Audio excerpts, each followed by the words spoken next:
Hello everyone!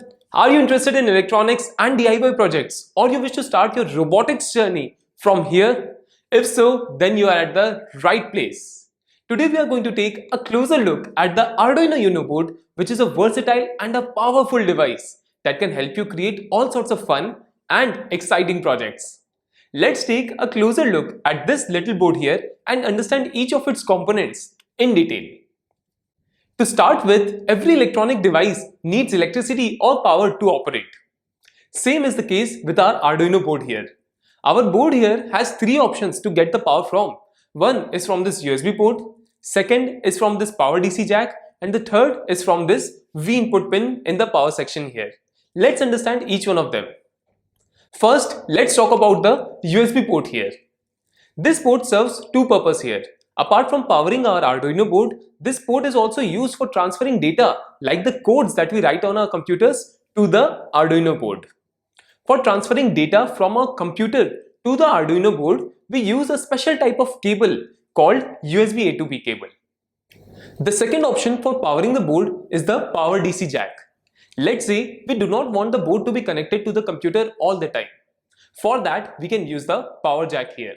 We can either connect a portable power bank or an adapter to the power DC jack here. Our power jack here accepts a DC voltage range of 6 to 20 volt, making it versatile for different power sources. But for efficient use cases, it is recommended that we keep our power input between 7 to 12 volts. One interesting thing to note here is that in the name there is a term known as DC mentioned here. What do you think DC stands for? Yes, DC stands for direct current. Through this power jack, we can only supply DC or direct current into the board. For supplying AC or alternating current to our board, we need our third power source, which is the V input pin here. This V input pin is present in the power section of the Arduino board. We have understood how our Arduino gets power. Now the question arises, how do we transfer the power from the board to the sensors and other components which we connect to the board? For that, we have these power pins here. There are two positive pins, 3.3 volt and 5 volt pin here, which is used for providing output voltage to the sensors and the other electrical components.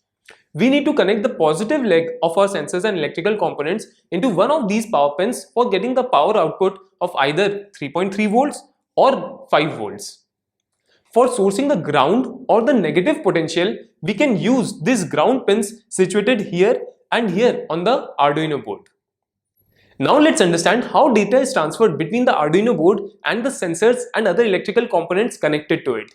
For that, we have these input-output pins here. The input-output pins or the I/O pins are categorized into two sections, a digital section and an analog section here. There are a total of 14 digital pins and 6 analog pins which can be used to connect the board to various sensors, motors and other input-output devices. Let's understand what digital pins are. Digital pins can read or write only binary signals or digital data. What do you mean by binary data? Any data which has only two possible states are the binary data, like yes or no, 0 or 1, on or off, true or false, etc.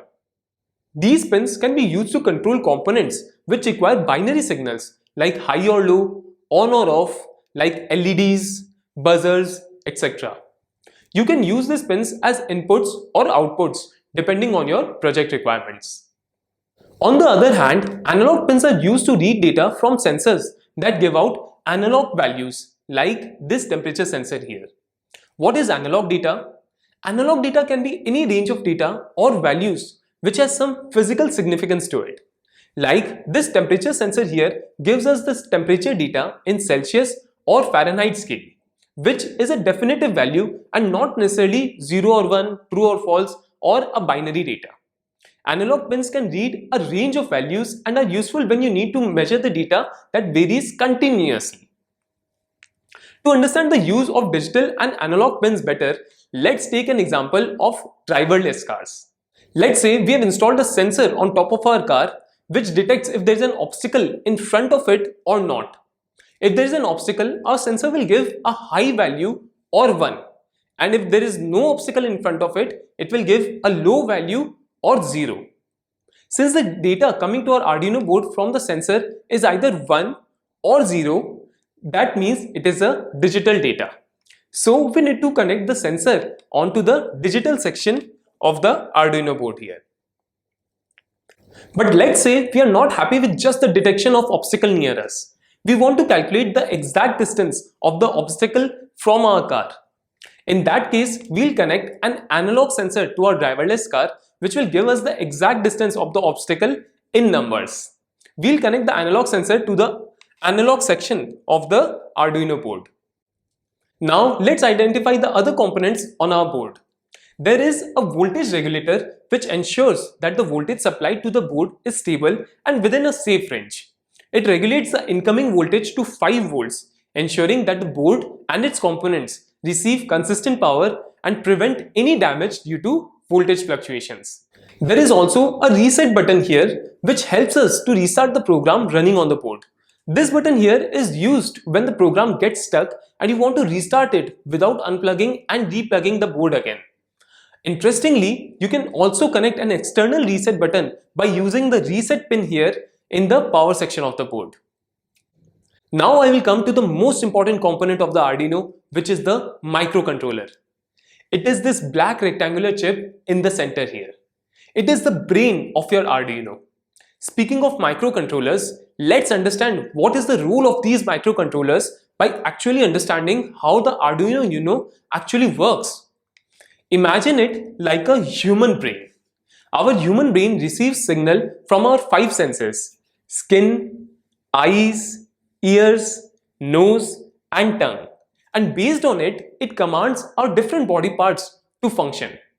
In a similar fashion, the microcontroller receives signal from different sensors, buttons and other devices and then sends out commands to control output components like LEDs, motors, displays, etc.